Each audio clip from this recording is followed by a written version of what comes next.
À la fin du sommet, ne ratez pas la vidéo Les meilleurs outils pour se former. Dans cette vidéo, je vous donne clé en main la liste des meilleures formations, des meilleurs spécialistes et même des meilleurs livres du moment. Je vous donne aussi de nombreux sites web et pas mal d'outils à utiliser. Vous pourrez d'ailleurs télécharger cette liste au format PDF et profiter des réductions offertes par certains des participants.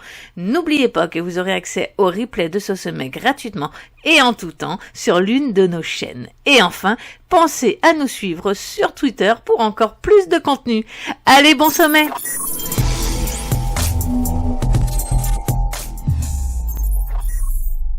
Bonjour Chantal. Bonjour Chantal, Stéphanie. bonjour. Tu es avec nous aujourd'hui pour nous parler des NFT de type land en anglais ou terrain en français. Du coup, Monet Radar vient de nous expliquer ce qu'étaient des NFT, et toi, tu vas pouvoir nous expliquer une branche de ces NFT, entre guillemets, parce que c'est... Bref, je vais te laisser parler. En attendant, est-ce que tu peux peut-être te présenter un petit peu pour qu'on sache qui tu es? Avec plaisir. Donc, je m'appelle Chantal Leng, je suis à Genève. De métier, je suis chef de projet informatique à l'origine. J'ai découvert les cryptos il y a 5 ans et j'ai tout de suite été attirée par les projets crypto. J'adore les projets. Et c'est une création de valeur. Et c'est comme ça que je suis tombée dans la marmite. D'accord, parfait. Est-ce que il me semble que tu as des formations et tout ça aussi. Oui, Voilà, donc alors j'ai une formation qui s'appelle Crypto Expert. Donc c'est crypto-expert.ch et auparavant j'avais créé aussi une formation auprès de l'école Alira. J'avais co-créé, j'avais créé 25 jours de cours pour les chefs de projet blockchain et les porteurs de projets. Et j'accompagne aussi des projets là actuellement et depuis plusieurs années. Pour les white papers, les appels d'offres, enfin différentes choses. Et en fait, en vivant les projets de l'intérieur et de l'extérieur, c'est hyper complémentaire pour savoir qu'est-ce qui marche bien. voilà. Donc c'est ça, ta spécialité, ça va être un peu l'analyse de projet, c'est le cas de dire. Mais du coup, c'est ça, tu vas être plus vraiment ancré, tu vas comprendre ce que nous ne comprenons pas forcément, ce qui pour nous paraît forcément souvent pénible. Toi, en fait, tu t'en régales. Je m'en régale et j'adore mettre des scores. Je peux me relever la nuit pour mettre des scores dans des fichiers Excel quand j'ai trouvé une source pertinente qui me permet de qualifier les cryptos. J'ai des fichiers Excel avec 13 500 lignes qui sont autant de cryptos et des centaines de colonnes qui mettent des scores pour repérer les pépites avant qu'elles explosent. Et j'adore ça, ça m'amuse beaucoup. Mais ce qui m'amuse encore plus, c'est d'accompagner les projets qui créent de la valeur. J'adore. On est en train de créer tellement de choses pour le monde entier. C'est vraiment bénéfique pour l'humanité. On a besoin de ça. Je suis très enthousiaste. Ben nous aussi, parce que tu es la personne qu'il faut qu'on ait dans dans nos contacts, parce que si tu fais l'analyse pour nous, c'est parfait. Alors écoute, en parlant d'analyse, est-ce que tu pourrais nous parler des terrains, donc des landes en anglais? Qu'est-ce que c'est? À quoi ça sert? Pourquoi c'est intéressant? Il y a tellement de choses à dire là-dessus, je vais te laisser parler. Avec grand plaisir. Donc, la première réaction des gens quand on leur parle de terrain dans le métaverse, ils disent mais à quoi ça sert d'acheter un terrain qui n'existe pas? Et moi je réponds mais si il existe en fait. C'est un peu comme d'acheter, voilà, si on va acheter une boutique en ligne, on peut pas la toucher, mais elle existe, elle a une valeur, hein, elle est une efficience, elle délivre des services.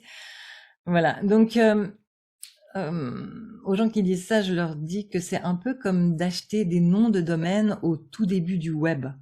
Les gens comprenaient pas ce que c'était, mais en fait, c'était vraiment pertinent. Et franchement, c'est la même démarche d'acheter maintenant des terrains dans le métaverse.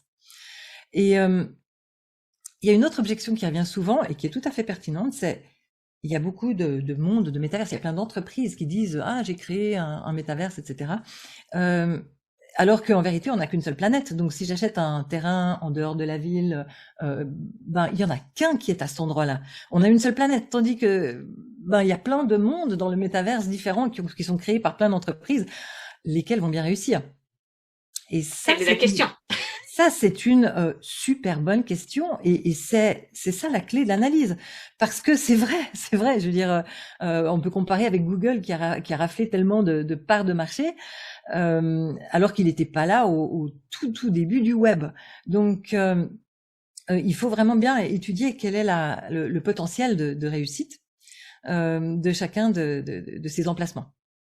Donc, quel monde choisir? C'est ce que me demandent les gens qui s'intéressent au terrain dans le métaverse. Et je dis bien monde. Hein. Là, je vais faire une petite digression sur le vocabulaire, parce que il y a des gens qui disent je vais créer un métaverse. Mais c'est comme si on disait je vais créer un internet ou je vais créer un web. Ça fait pas de sens. Mais au tout début du web, je me souviens, il y avait des gens qui disaient je vais créer un internet parce qu'il n'y avait pas encore le vocabulaire. Alors maintenant on dit je consulte une page dans un site sur le web. Et ben dans le futur, on dira quelque chose comme je vis une expérience dans un monde du métavers. Donc probablement le mot expérience et le mot monde sont les mots qui vont revenir le plus souvent et qui finalement vont être adoptés, mais je n'en suis pas sûre parce qu'on est tout au début. Donc on est en train de... C'est excitant, on est en train de... Oui, c'est excitant. L'Académie française devra bien s'adapter. C'est pas eux qui choisissent. Yes. Mais alors du coup, en fait, les gens, ça les intéresse pas tellement le vocabulaire finalement. C'est quel monde qu'il faut choisir. Et là, ma réponse principale, c'est Decentraland et The Sandbox. Decentraland est multi-usage, c'est le plus ancien, en tout cas le plus ancien gros monde dans le métaverse. Il est vraiment bien décentralisé, contrairement à d'autres mondes dans le métaverse. Et The Sandbox a déjà une énorme audience. Il est spécialisé gaming et ça c'est un public cible qui a l'habitude de se promener sur une carte avec un avatar et de faire des expériences dedans et d'acheter une skin, une casquette pour son avatar, etc. Et d'avoir une valeur, donner une valeur à quelque chose qu'on ne peut pas toucher. Ils sont très à l'aise avec ça, donc c'est un public absolument idéal. Et The Sandbox actuellement a énormément de gaming en cours de développement et je pense que ça va vraiment bien exploser en 2022. Et vas-y. Mais alors du coup, donc on va continuer là-dessus. Mais du coup, à quoi ça va servir d'avoir un terrain même si on va dans Decentraland ou Sandbox, à quoi va nous servir d'avoir un terrain? Très bonne question. Alors, il y a ceux qui veulent vraiment construire quelque chose sur leur terrain. De la même manière que dans la vie réelle, ils achèteraient un terrain, ils ouvriraient une boutique dessus, ou alors ils y mettraient un panneau publicitaire, ou plein d'autres activités, un marchand de glace. Eh bien, dans le métaverse, on peut faire pareil. Ok, la glace, on ne pourra pas la manger direct, mais on peut vendre, je sais pas, des casquettes virtuelles. On peut, dans le métaverse, on peut commander une pizza, la payer dans le métaverse avec des cryptos, mais elle va être livrée dans le monde réel. Quelques minutes plus tard, quelqu'un va réellement sonner à la porte. C'est vraiment, ça va devenir la base en 3D. Actuellement, si tu achètes un livre ou un billet d'avion, tu te promènes dans un écran qui est en 2D. À terme, ça va être vraiment has-been de faire ça en 2D, ça ne se fera plus. On le fera en 3D dans un monde du métaverse. On se promène avec notre avatar, on choisit comme si on était réellement dans un magasin, mais du coup, on peut aller dans n'importe quel magasin du monde entier et on peut même se promener et papoter avec nos amis en même temps qu'on fait notre shopping, alors qu'on est chez soi. Donc évidemment, on veut pas tuer les vrais rapports humains. On est des êtres humains, il faut qu'on bouge, etc. Et j'ai adoré les toutes dernières phrases du film Ready Player One de Spielberg. Et ceux qui l'ont pas vu parmi l'audience, là vraiment, je vous recommande de le voir. Donc je répète, Ready Player One de Spielberg. Et je vais pas spoiler la fin, mais vraiment les toutes dernières phrases, vous allez comprendre ce que je dis, ceux qui l'ont déjà vu, sur la décision qu'ils ont prise par rapport à ce monde du métaverse. Dans le film Ready Player One, il y en a qu'un seul qui vraiment, tout le monde va dans le même métaverse. Dans la vraie vie, il va y en avoir plusieurs. Pour ceux qui savent pas, dans la vidéo sur la métaverse qui va être diffusée samedi 23 avril dans la métaverse partie 1, il y a la bande-annonce de ce film justement. Ah, génial. Excellent. Dans la vraie vie, il y aura plein de monde dans le métaverse et c'est tout à fait normal. Moi, je me rappelle au tout début du web, il y a des gens qui disaient, mais on n'a pas besoin d'avoir 5 sites d'œnologie. hein, ça suffit. Je veux dire, les infos, c'est les infos, on les a, quoi. Voilà.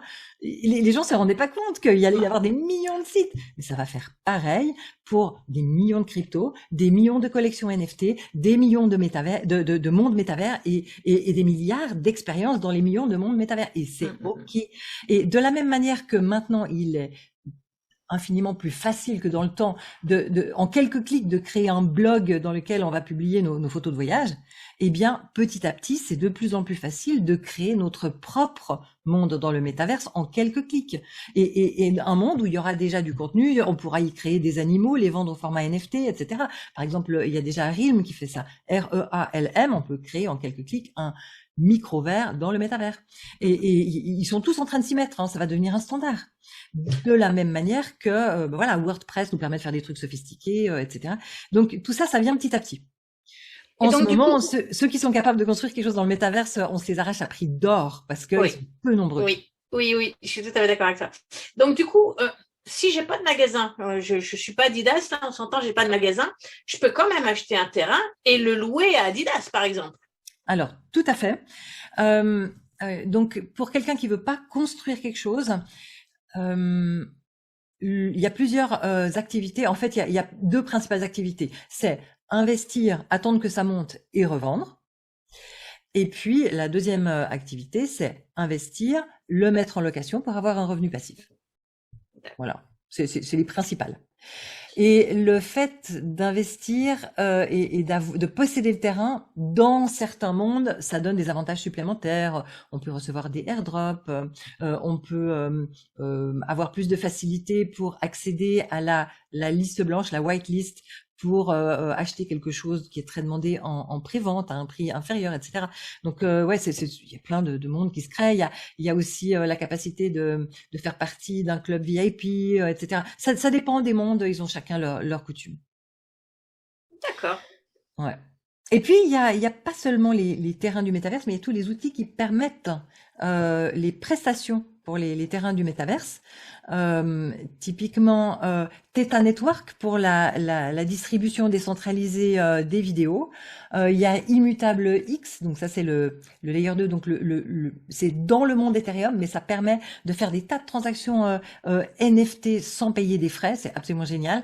Il y a Engine Coin, c'est eux qui ont créé un des protocoles des NFT qui est très très reconnu, ERC 1.1.5, et ils ont fait plein d'outils pour le gaming. Et je me souviens il y a quelques années en arrière, en plein bear market, quand il y avait plus grand monde qui venait aux événements blockchain professionnels, mais Engine, ils étaient tout le temps là, ils ont aidé plein d'entreprises à monter des jeux, etc. Et vraiment, c'est une valeur sûre, Engine. D'ailleurs, j'en ai racheté la nuit dernière un peu plus. Il y a et puis j'ai racheté du Sandbox aussi l'année dernière un peu plus. Oui, parce que là, au moment du tournage, en ce moment, le prix est très très raisonnable par rapport au potentiel. Et puis, ça n'est pas un conseiller d'investissement, n'est-ce pas? Et puis, il y a aussi. Il faut rappeler que, excuse-moi, on est début avril, on n'est pas fin avril. Ouais, voilà. On tourne cette vidéo début avril. Voilà, le 8 avril, on tourne la vidéo. Voilà. Et Yield Guild Game, donc YGG. Les guildes, en fait, c'est super important pour aider le grand public à venir. Parce qu'il y a plein de gamers qui adoreraient avoir des cryptos et être actifs dans la blockchain en continuant à jouer, mais ils savent pas faire. Et ils le font pas parce qu'ils veulent pas s'embêter avec des trucs compliqués. Les guildes, elles leur arrangent le coup en disant « Ok, tu continues à jouer comme d'habitude, on s'occupe de tout ». Et en fait, ça permet de répartir les frais. Et les ressources aussi, des fois ils mettent des ressources en commun, il y en a certains qui achètent, par exemple, moi je suis très très branchée sur Star Atlas, j'aime beaucoup Star Atlas, et tu as des guildes où on met toutes les ressources en commun, puis on peut se les partager, et du coup on a des facilités à droite à gauche pour le jeu et tout ça, parce que comme tu dis, c'est le but du guild, on est ensemble, donc...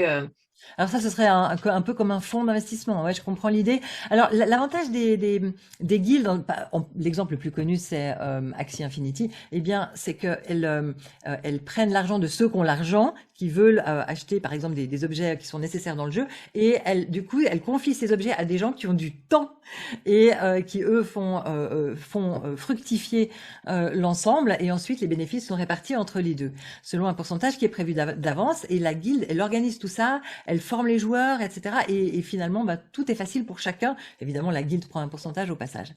Voilà. Et voilà. Et puis il y a aussi Polygon. Polygon, bah, il a été choisi par Decentraland, il a été choisi par The Sandbox, il a été choisi par plein d'autres comme solution qui permet de monter en puissance avec des transactions très rapides et très très bon marché. Mais tout en restant dans l'écosystème Ethereum. Ethereum, c'est vraiment le meilleur système en fait, pour le moment. Oui. Voilà, et donc on a l'embarras du choix pour acheter des terrains. Il y a plein d'entreprises maintenant qui ont monté des mondes dans le métaverse pour acheter ou dans lesquels on peut acheter des terrains. C'est beaucoup des effets de mode. On a eu JP Morgan qui a fait un rapport sur les opportunités dans le métaverse et qui a cité 4 mondes dans le métaverse, dans le Web 3, hein, comme on dit.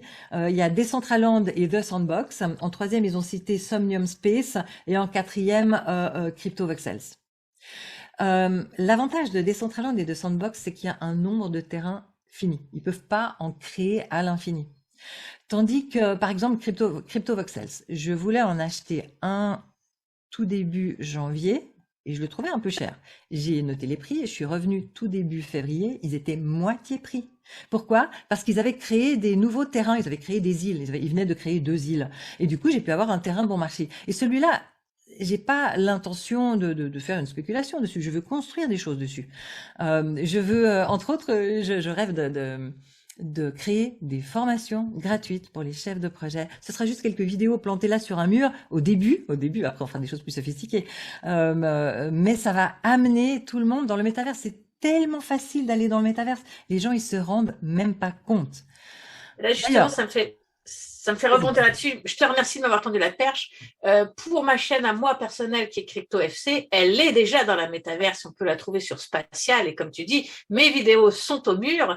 Donc, on se balade dans une galerie, puis on peut regarder les vidéos à droite, à gauche. Donc, je vous mettrai le lien dans la description si ça vous intéresse. Mais tout ça pour dire que c'est pas si éloigné. C'est pas un futur ouais, absolument. très loin, là.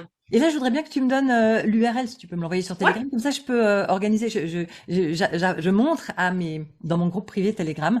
Je leur fais une vidéo une fois toutes les 2 semaines, des fois même plus. Et du coup, l'autre jour, je les ai emmenés sur mon terrain dans un des métaverses, et je leur ai montré à quel point c'était facile. Ils cliquent sur une URL et après, juste avec la souris et le W du clavier, ils peuvent se déplacer. Et c'est beaucoup plus facile que ce qu'ils croyaient. Et les gens, quand ils découvrent ça, ils se disent, ah, mais ouais, en fait, ok, bon, allons-y, quoi.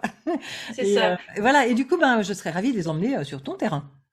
Écoute, je vais tout mettre tout ça dans la description, comme d'habitude. Et voilà. Magnifique. Et je t'ai coupé la parole. Voilà, c'est ça. Je t'ai coupé la parole. Excuse-moi. Oui, bon, il n'y a pas de souci. Et puis Somnium Space, je me souviens, j'ai discuté l'autre jour avec un spécialiste qui construit des tas de choses dans le métaverse, et je lui demandais conseil, qu'est-ce qui est le plus facile pour les débutants. Là, il m'a dit Crypto Voxels, parce que je lui ai expliqué que j'avais envie de mettre des vidéos pour amener plein de gens dans le métaverse. Et puis je lui ai dit, puis si après, je veux faire quelque chose de plus sophistiqué, un peu en présentiel, en 3D. Il m'a dit, alors là, l'idéal, c'est Somnium Space. Donc là, j'ai pas encore de terrain sur Somnium Space, mais je guette les prix. Voilà. Et puis donc oui, je parlais donc du rapport de JP Morgan qui en citait 4, et puis je voulais citer aussi Grayscale qui est donc un fonds d'investissement pour les institutionnels aux États-Unis, et en général Grayscale fait des très bons choix quand ils ouvrent un fonds sur telle et telle crypto, et ils ont annoncé lesquels les intéressaient aussi pour ouvrir prochainement, et parmi les mondes de métaverse, ils ont seulement Decentraland et Sandbox, et ils ont déjà un fonds Decentraland qui tourne depuis longtemps, et Sandbox, ils ont annoncé leur intérêt. Donc tout ça, c'est vraiment en cours de création. C'est vraiment le tout nouveau, hein, tout nouveau. Moi, je trouve ça passionnant. Tu te rends compte qu'on est les pionniers d'un nouveau monde. C'est extraordinaire. C'est comme on est dans un film d'action. On est en train de construire notre futur sans s'en rendre compte. Je trouve ça extraordinaire. D'ailleurs, en parlant de ça, à moins que tu aies encore autre chose à dire, mais sinon, est-ce que tu pourras nous expliquer maintenant ou plus tard comment tu choisis un terrain, justement? Yes. Alors, globalement, c'est un peu comme dans la vraie vie. Si vous êtes proche du centre, il a plus de valeur. Si c'est un endroit où il y a beaucoup de passages, il a plus de valeur. S'il est juste à côté d'un terrain de quelque chose de prestigieux qui va amener beaucoup de monde, il a plus de valeur. Et c'est ça vraiment les critères. Et puis, il y a un critère supplémentaire, c'est, par exemple, sur CryptoVoxel, ce serait la hauteur à laquelle on peut construire. Mais ça, c'est tout à fait, c'est quand même secondaire. Et puis Pour attirer l'œil, tu veux dire? Ouais, Okay. absolument. Et puis, il y a évidemment, qu'est-ce qu'on a construit dessus? Est-ce qu'il est vierge ou est-ce qu'il y a des choses construites dessus? Un peu comme dans la vraie vie, hein. Et puis, dans le cas des terrains dont on n'a pas encore parlé, par exemple OVR, pour la réalité augmentée, eh bien, il faut rajouter le paramètre, non seulement qu'il y ait du passage, mais que ce soit des gens qui ont du temps pour interagir avec ce qui se trouve là sur ce terrain. Alors, parce qu'on n'en a pas encore parlé, est-ce que tu peux expliquer pourquoi c'est différent sur OVR et qu'est-ce que c'est OVR? En quoi c'est différent des 4 autres dont on a parlé jusqu'à présent? Yes, avec plaisir. Les 4 autres dont on vient de parler, par exemple Decentraland et The Sandbox, on utilise un casque. Alors on peut le faire avec l'écran de l'ordinateur ou alors avec un casque 3D où on est vraiment kidnappé dans la vision du monde qu'on visite. C'est très prenant. On est en monotache, hein. On est vraiment kidnappé, assis, on bouge pas. Tandis que un monde de réalité augmentée, en théorie, la plupart du temps, donc on se promène à un endroit précis. Souvenez-vous, pour ceux qui ont participé à Pokémon Go, on va réellement à un endroit précis pour pouvoir interagir avec ce qui se trouve à cet endroit-là. Bon, sur OVR, je sais qu'il y a moyen de simuler le fait d'être à un certain endroit avec certaines URL, mais la plupart en théorie, la réalité augmentée, c'est beaucoup moins stressant et c'est beaucoup moins kidnappant parce que c'est moins invasif. On n'a pas ces lunettes qui nous kidnappent. On a juste des lunettes presque normales. Les gens ont l'habitude déjà maintenant d'avoir souvent la musique dans les oreilles quand ils se promènent.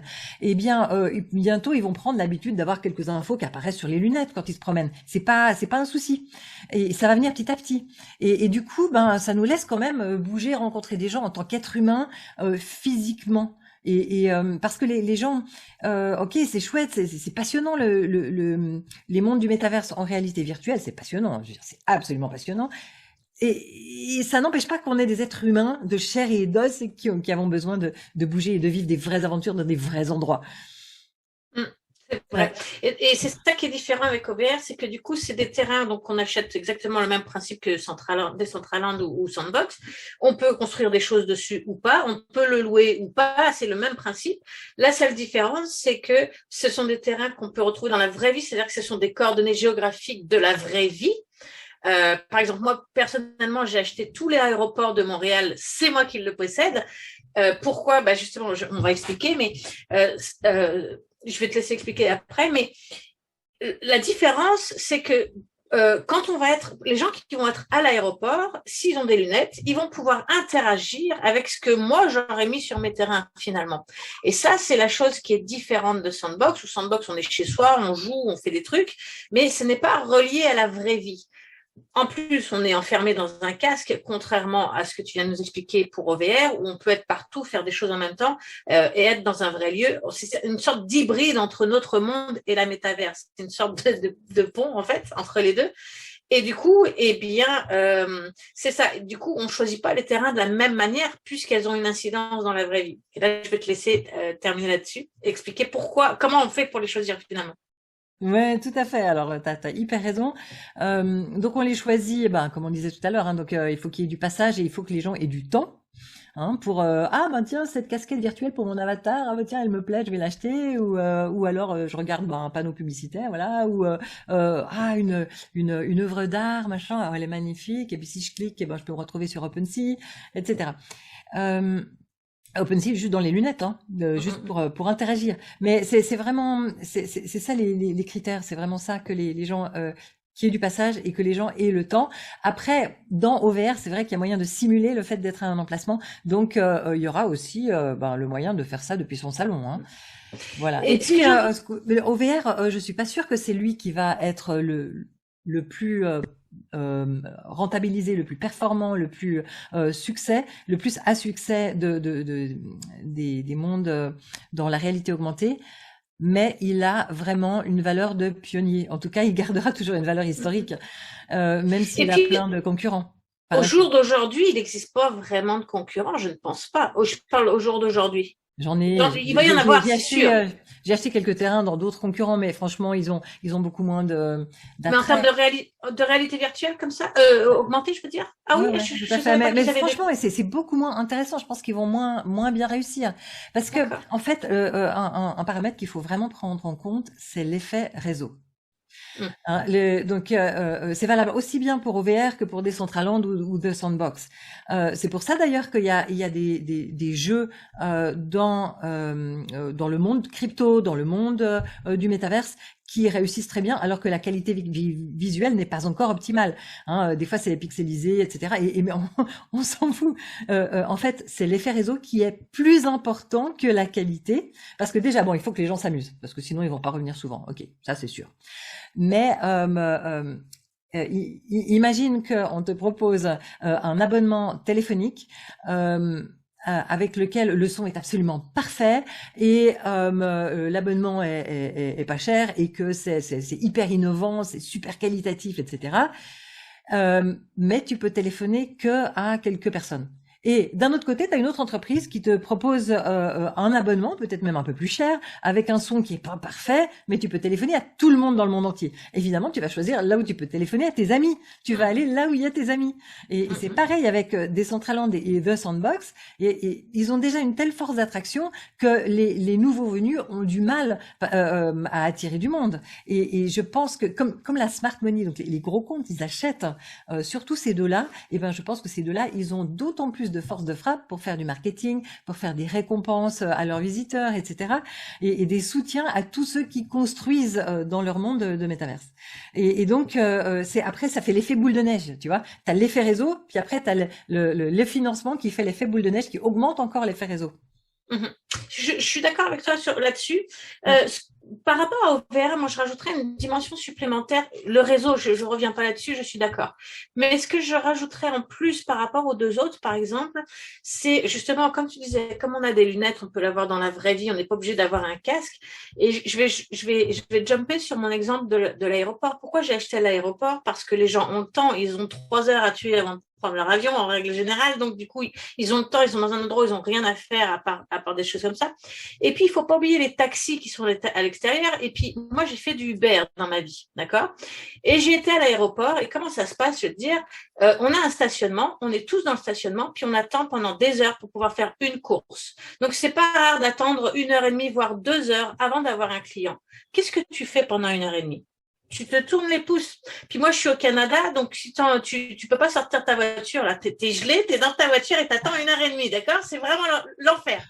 Mais du coup, c'est là qu'OVR intervient et que je trouve ça vraiment bien. C'est pour ça que, par rapport aux deux autres, c'est que, pour les marketeurs, d'accord? Est-ce que tu imagines le plaisir pour eux de dire, OK, moi, j'ai acheté des terrains à l'aéroport, puis j'ai acheté des terrains là où les Uber sont et les taxis sont, d'accord? Tu peux louer ça à un marketeur, si tu veux, en disant, voilà, regarde, là, c'est les taxis. Donc, les pubs pour les garages, les pubs pour les changements de pneus, les pubs pour les assurances de voitures, etc. Ton public est ciblé parce que tu sais qui est là. Tu comprends? C'est un peu comme Facebook où tu vas pas forcément dépenser ton argent pour dire tu sais qu'à cet endroit il y a des taxis, donc tu fais de la pub de tout ce qui est voiture, tout ce qui est en rapport avec ça. Quand tu es à l'aéroport, c'est la même chose, ça va être les voyages, ça va être les assurances, ça va être donc du coup pour le marketing, je parle vraiment de business, là pour le coup je parle pas de personnes. Je trouve qu'il a un avantage par rapport aux deux autres. Oui, parce que tu as un public cible qui est connu.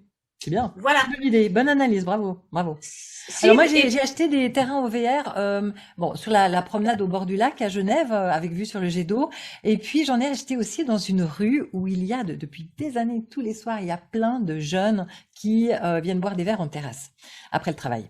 Et aussi, il y a une université pas loin. Donc, il y a vraiment plein de jeunes. Et je pense que ces gens-là seront parmi les premiers à adopter les lunettes à réalité augmentée. Donc ça, alors là, c'est un public cible qui n'est pas aussi précis que celui que tu viens de définir. Par contre, il sera assez précurseur. Et donc, ça va être plus vite intéressant pour acquérir. Voilà. Donc ça, c'est vraiment chouette. Mais si ça se trouve, ça va prendre peut-être des années. Ce sera peut-être pas dans cette mini-bulle, dans cette bulle qu'on est en train de vivre, ce sera peut-être dans une autre, dans quelques années, et que ça voudra à ce moment-là. Donc après, il faut se tenir bien au courant. Moi, je pense plutôt, je sais pas ce que tu en penses toi, mais je pense que ce dont on vient de parler là, c'est pas pour ce cycle-là. Je pense qu'on a encore une bonne, je dirais peut-être 5-10 ans devant nous, mais je vois pas ça dans un avenir proche de demain, là, dans les 3-4 prochaines années, non. Je pense que ça ira plus loin. Ça s'accélère, Stéphanie. Oui? Vraiment, vraiment, vraiment. C'est spectaculaire comme ça s'accélère. Donc, OVR, je le verrai plutôt pour dans 3-4 ans. Et oui, Sandbox déjà en 2022. Oui, non, ça je suis d'accord. Sandbox et Decentraland, il n'y a pas de souci. Et CryptoVoxel aussi, parce qu'il est très facile pour les débutants. Ok. Bah, moi, tout ça, je suis d'accord, mais pour OVR, je le voyais vraiment plus loin dans le sens où je vois pas les gens encore prêts à ça. Tu te souviens à quel point c'était puissant toute la mode de Pokémon Go? Moi, j'avais des copains qui étaient vraiment cadres avec des salaires énormes, mais qui avaient 3 téléphones et qui passaient leur temps à se promener dans la forêt pour capturer des... Non, mais c'est impressionnant. Je veux dire, quand t'as les émotions qui rentrent en jeu. Oui, non, c'est vrai, j'avais pas vu ça sous cette angle. T'as tout à fait raison, c'est vrai. Ouais. Et donc, tout s'accélère dans le monde où on vit, où tout le monde a les informations très rapidement et où les jeunes sont très, très rapides à la réaction et à aller là où ça leur procure des émotions positives. Donc je pense que ça va de plus en plus vite. Donc je pense que même OVR c'est à horizon 3-4 ans et peut-être même entre-temps il y aura peut-être déjà une mini bulle, mais la vraie grosse bulle je pense que ce sera un peu plus tard. Mais grâce à comme Pokémon Go et tout, bien sûr, et les concurrents de Pokémon Go et la technologie qui allait avec et au fait que nos téléphones sont de plus en plus sophistiqués, et bien la réalité augmentée, elle a déjà une longueur d'avance. Si tu regardes sur les courbes de Gartner, tu sais, tu connais les courbes de Gartner, voilà. Et ben, la réalité augmentée, elle a déjà une longueur d'avance. Puis les lunettes dont tu parlais tout à l'heure sont déjà en train de sortir aussi. Alors je sais pas ce que ça vaut, je me suis pas penchée sur le sujet, mais je sais que Ray-Ban, Apple et tout ça travaillent déjà qui sont déjà sortis. Là, il me semble, je crois qu'ils ont déjà sorti leurs produits, il me semble. Et puis il y a de plus en plus de grands noms, même JB Morgan d'ailleurs, il y a de plus en plus de grands noms qui achètent des terrains, mais carrément des zones avec plein de terrains dedans. Ils achètent des blocs de terrain dans Sandbox et Decentraland. C'est énorme. Regarde, je sais que tu es de Genève et moi de Montréal, donc ça n'a rien à voir, mais Carrefour, le groupe français, a acheté un terrain dans Decentraland. Donc, moi je me souviens quand j'ai donné une formation blockchain and new technologies à l'université HEG ici à Genève, et j'avais cité à un moment justement Carrefour. À l'époque, ils certifiaient dans la blockchain les poulets bio. C'était, je veux dire, c'est quand on est du métier, c'est juste rigolo, mais c'est on va dire juste un petit prototype sympa pour tester quelque chose, et surtout que c'était pas assez décentralisé. Les puristes ils en rient, mais n'empêche qu'il faut bien commencer quelque part. Et Carrefour se sont montrés précurseurs, donc il faut les féliciter pour ça. C'est vrai. Et puis je pense que dans notre audience, il y a des gens qui se disent mais comment on fait pour acheter un terrain dans Sandbox ou dans... Alors c'est ça que tu vois, regarde, tu me ôtes les mots de la bouche. C'est ça que j'allais te demander. J'allais dire c'est bien beau tout ça, mais comment on fait pour acheter si on en veut? On est synchro, c'est merveilleux. C'est ça. Donc sur Decentraland, il suffit d'aller sur decentraland.org et puis on va sur la marketplace et puis là on regarde les différents terrains, les chiffres qui indiquent l'emplacement sont toujours un chiffre qui est par rapport au point zéro qui est au centre de la carte. Donc plus les deux chiffres, celui qui dit la hauteur et celui qui dit horizontalement, ces deux chiffres, plus ils sont proches du zéro, en plus ou en moins c'est égal, mais plus ils sont proches du zéro, plus le terrain a de la valeur. Ça c'est un premier paramètre. C'est pas le seul, c'est important de voir aussi à côté de qui il est, etc. Et puis sa taille, enfin différentes choses. Et si on arrive à avoir 4 terrains côte à côte, eh bien, qu'après on veut le revendre, ça intéressera des entreprises qui souvent veulent plusieurs terrains côte à côte parce que un seul terrain c'est peut-être trop petit pour eux. Alors, ça me fait Oui, vas-y. Vas-y. Ça me fait penser à un truc. Donc, tu m'as parlé tout à l'heure, qu'on a oublié de mentionner. Euh, Quand tu achètes un terrain, tu m'as mentionné tout à l'heure que tu en achetais toujours un ou deux de plus, que tu attendais que le prix augmente un peu et que tu les revendais pour pouvoir récupérer ta mise de fonds. C'est ça? Exactement, voilà. Bah, je fais Donc, pareil aussi pour mes cryptos. Hein. J'avais fait une vidéo à l'époque, je sais plus quand, l'année dernière, qui s'appelle Quand vendre. Et en quelques minutes, j'explique toute la stratégie. Et entre autres, il y a ça, le fait de récupérer rapidement la mise de départ, parce que c'est tellement volatile. Pour être serein, il faut récupérer la mise de départ. Donc moi, j'ai l'intention effectivement de récupérer courant 2022 la mise de départ de mes différents terrains dans Sandbox, Decentraland. Et plutôt, non, juste dans Sandbox, je pense que ça suffit, parce que des Decentraland, pour le moment, j'en ai qu'un, et j'ai pas envie de le vendre. Si ça se trouve, je l'aurai encore dans 20 ans, hein. J'en sais rien. Mais je trouve que c'est vraiment une saine démarche de récupérer la mise de départ, quoi que ce soit, sur quoi que ce soit des, je sais pas, des NFT d'une autre forme que les terrains ou les cryptos. oui, bien sûr, Parce que c'est possible très d'investissement. volatile, c'est très dangereux, il faut récupérer la mise de départ. Bien sûr. Voilà. Donc, Mais du ça, coup, c'est vraiment une bonne pratique. Merci de le rappeler. De rien, merci à toi de l'avoir partagé. Mais Ouais. du coup, est-ce que tu achètes, ça n'a pas d'importance, ou est-ce que tu achètes des terrains à droite à gauche, tu essayes d'acheter des terrains de la même valeur, est-ce que tu achètes des terrains au même endroit, puis tu t'en sépares d'un? Comment, est-ce qu'il y a une stratégie particulière ou pas? Alors, Particulière? c'est plutôt, tant que je veux pas construire dessus, c'est juste opportuniste, ou c'est que je trouve des bonnes affaires. Et puis, je tiens compte justement où ils sont sur le plan, les paramètres que je viens de donner. Mais c'est pas Voilà. forcément un lot que tu vas subdiviser. Pas forcément. Non. D'accord. Non. Après, chacun sa stratégie, hein. Mhm.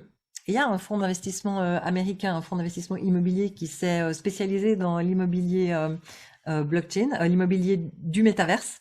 C'est vraiment très intéressant. J'ai présenté ça à l'époque, l'année dernière, dans mon groupe privé, qui donne aussi plein de tuyaux pour trouver les bons terrains.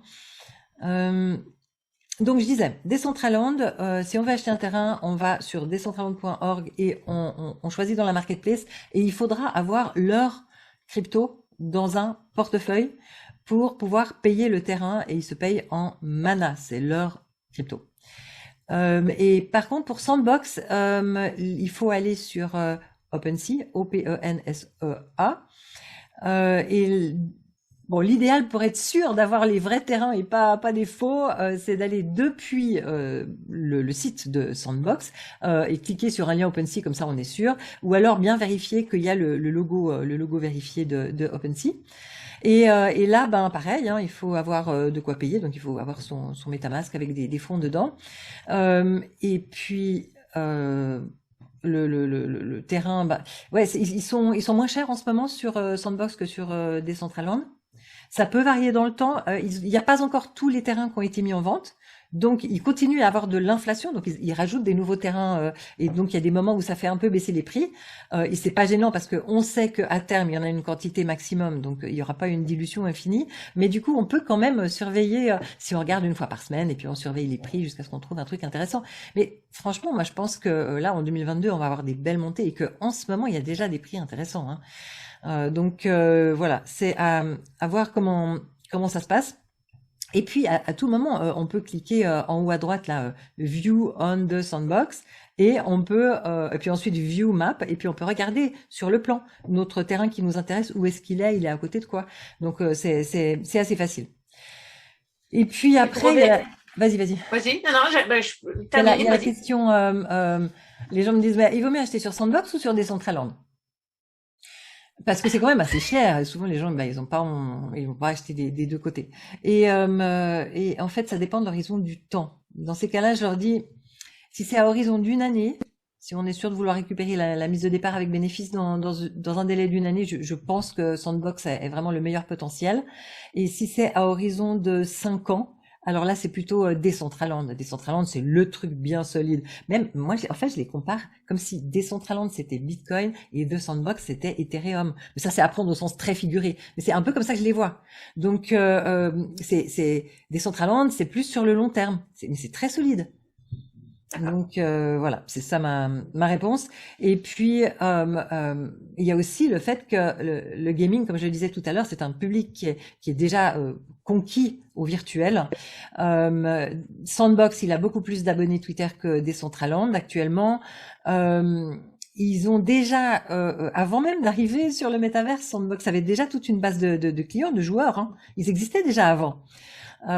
Et puis les développeurs, moi je connais des développeurs qui développent actuellement sur Sandbox et qui sont enthousiastes. Et il va y avoir plein de jeux qui vont sortir en 2022. Et puis on peut voir aussi quand il y a eu la montée de novembre 2021, la montée des prix, on peut voir que le token Sand de Sandbox, il a fait x10, tandis qu'à ce moment-là, Mana a fait x6, ce qui montre qu'il y a un potentiel plus explosif pour Sand déjà à la base. Oui, mais comme tu dis, c'est parce que c'est plus gaming. Donc, ouais. Les gens sont déjà. C'est spécifique, mais c'est surtout que les gens qui sont dans le gaming, ils connaissent déjà un petit peu l'informatique, ils sont déjà un petit peu familiarisés avec ça, que Decentraland, c'est plus pour monsieur, madame, tout le monde, entre guillemets. Donc, c'est des gens qui ont peut-être moins de connaissances informatiques aussi. Il faut toujours laisser le temps au temps aussi, là. Ouais. Et puis, il va y avoir plein de mondes dans les métaverses qui auront chacun leur spécialité. Il y en a des, je sais pas, ce sera une marketplace d'œnologie, sur l'exemple de tout à l'heure. Et ils ont chacun leur spécialité. Il y en a, je sais pas, il pourrait très bien y avoir et je pense qu'il y en a déjà, métaverse spécialisé dans les jeux de poker, etc. Il y a plein de... Oui, puis ça, je te confirme qu'il y en a déjà. Je me suis déjà, moi j'ai un casque virtuel à la maison et je vais déjà jouer au casino dans la métaverse. Ouais. Voilà. Et on aura à terme, c'est un peu comme pour les sites web. À terme, on aura des millions de mondes métaverses dans lesquels on pourra vivre des milliards d'expériences dans ce monde dans les différents mondes du métaverse, de la même manière qu'on le vit sur les sites internet. Et c'est tout à fait ok. Au début d'Internet, on pouvait pas imaginer que le moindre petit club de foot des gamins du quartier aurait sa propre page internet pour mettre les photos et les rendez-vous. Ça nous semblait tellement complexe au début et maintenant c'est vraiment banal. Et ben ça va faire pareil avec les différents mondes du métaverse. Ouais. Et pour en apprendre plus à ce sujet, excuse-moi, je fais une petite parenthèse. Samedi, donc demain, vous avez 2 vidéos spéciales sur la métaverse, donc ne le ratez pas. C'est demain, dans les conférences de demain. Voilà. Génial, je me réjouis de voir ça.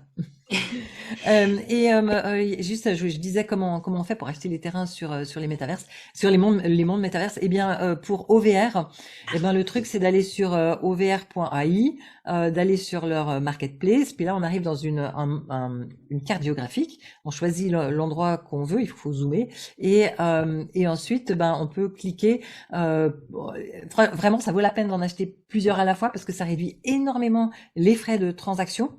Et ils ont fait un truc vraiment intelligent. J'avais lu ça l'année dernière. Pour réduire les frais de transaction, même si ça se passe sur l'écosystème Ethereum, il y a une partie de la transaction pour minter les terrains qui se fait sur XAI et en fait, au final, tout est dans Ethereum, mais si on groupe, on a des frais de transaction qui sont tellement bas et finalement chaque terrain nous revient entre 10 et 20 euros et finalement c'est pas cher. Donc, non, je suis d'accord, c'est vrai. C'est assez facile. Puis ils ont fait un autre truc aussi qui est bien, c'est que plus tu achètes des terrains au même endroit, plus le prix du terrain augmente. Donc il vaut mieux que tu achètes tous tes terrains en même temps pour réduire les frais et 2 que le prix n'ait pas augmenté entre temps. Bien vu, t'as raison. Ouais. Et puis de nouveau, il faudra avoir leur token qui s'appelle OVR dans un wallet, donc dans un portefeuille virtuel là sur l'ordinateur. Et puis une fois qu'on a des terrains, si on a des terrains qui valent cher, il faut les sécuriser. Parce que franchement, MetaMask c'est pas solide. Un MetaMask peut disparaître, mais comme de rien, il peut être hacké comme de rien. C'est vraiment pas solide. Donc si on a un terrain de valeur, il faut le déplacer sur une clé physique Par exemple, moi j'utilise Ledger Nano X et s'exercer d'abord avec un petit NFT qui vaut pas grand-chose pour bien vérifier qu'on est à l'aise avec les transferts, hein, et puis ensuite envoyer le terrain à cet endroit-là. Et comme ça, dorénavant, si on veut le revendre ou si on veut faire des transactions avec ce terrain, il y a un moment où MetaMask va nous demander de cliquer sur la clé Ledger. Et ça, un hacker, il peut pas le faire, il est pas physiquement sur place. Et ça, c'est vraiment une bien meilleure sécurité. Je suis d'accord, c'est vrai. Ouais. Si tu as fini, il nous semble qu'il me reste un sujet. Il nous reste un sujet à parler, si jamais, sauf si tu as d'autres choses à dire. C'est tout bon. Ok, parfait. Alors, est-ce que tu pourrais nous parler de Realty? Oui, volontiers. Et là, c'est encore une autre couche de fonctionnement de la blockchain en lien avec le monde immobilier. C'est l'idée de tokeniser des vrais bâtiments. Donc, Realty, ils étaient assez précurseurs là-dedans. C'était avant les NFT. C'est au format ERC20. Donc, c'est des cryptos au format Ethereum assez classique, comme on avait avant que Ethereum ait tellement de concurrents. Et ils ont pris des terrains qui avaient une valeur sûre, hein, vraiment, qui avait été... évidemment, ils ont été expertisés. Au début, ils prenaient des terrains qui étaient subventionnés par le gouvernement. Comme ça, ils étaient sûrs de bien recevoir les loyers. Après, maintenant, ça s'est un petit peu diversifié. Mais au début, c'était vraiment ça le business case. Et ils tokenisent un terrain qui a une certaine valeur. Ils en font par exemple 10 000 parts et qui à $50 chacune. Et les clients peuvent acheter en payant, je sais pas, en plus je peux acheter une part, je peux acheter 10 parts, je peux acheter 100 parts. Et alors après, on reçoit des intérêts. C'est annoncer l'intérêt qui est prévu sur la fiche descriptive, avec les travaux qu'ils veulent faire, avec les loyers qu'ils pensent encaisser, etc. Et comme ça, on connaît tout de ce qui est prévu. C'est une sorte de roadmap pour cet immeuble-là. Et en fait, ce qu'ils font, c'est très intelligent. Ils ont créé une entreprise, donc une vraie entreprise pour chaque immeuble. Et cette entreprise, sa seule activité, c'est de posséder l'immeuble et d'organiser les travaux nécessaires. Et lorsqu'on achète une part pour $50, on achète un petit morceau de cette entreprise. Et donc, de manière à peu près indirecte, on achète un morceau de ce terrain, quoi, de ce bâtiment. Et ils ont fait ça au format securities. Donc, c'est pas des cryptos qui sont au format utilitaire, ni des cryptos de paiement. C'est des cryptos qui sont au format security au sens de la finance classique.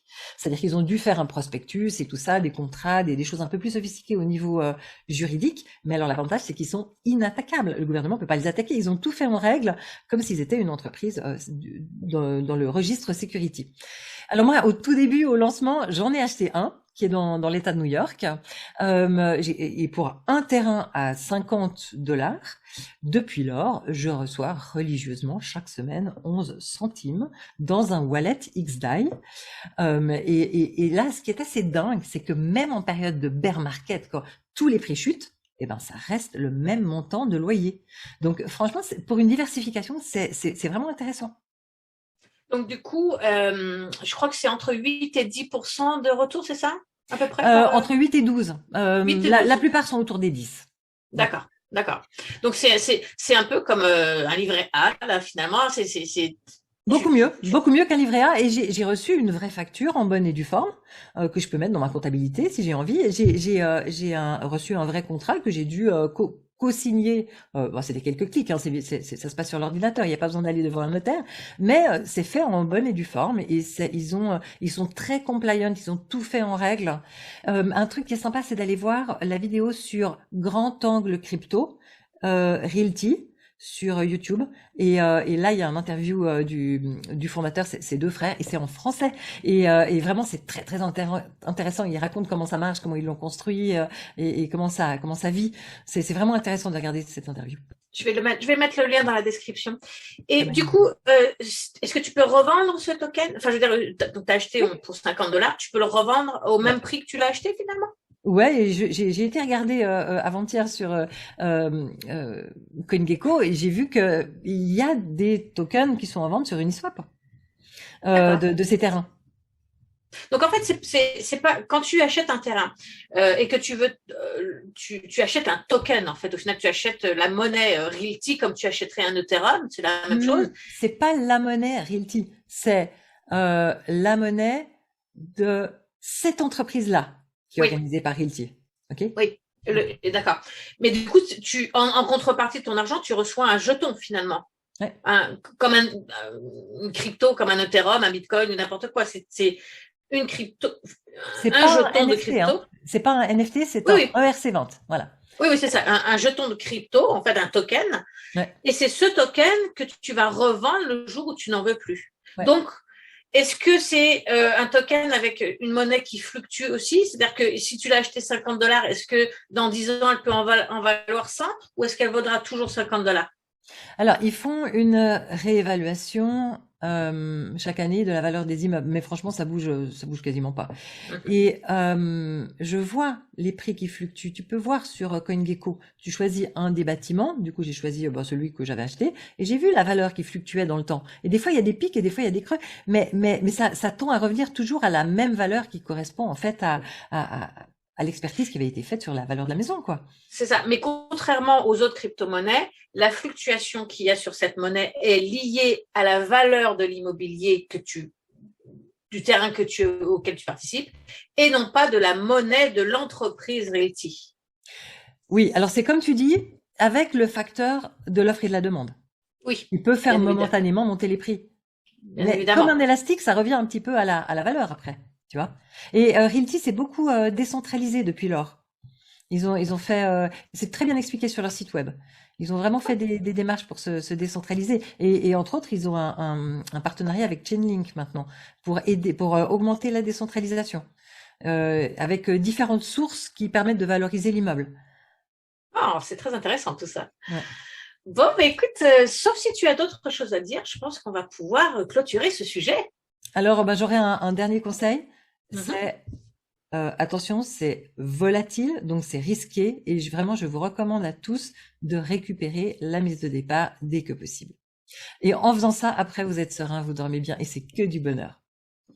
C'est vrai, je suis tout à fait d'accord. Puis c'est la même chose pour n'importe quel investissement de toute manière. C'est toujours la première chose à faire, c'est de récupérer sa mise, peu importe dans quoi vous investissez. Alors écoute, je te remercie énormément Chantal pour ton temps et toutes ces informations de qualité que tu viens de nous donner. Et on se voit demain pour une autre vidéo sur le thème des métiers de la blockchain. Avec plaisir. Au revoir Chantal. Au revoir.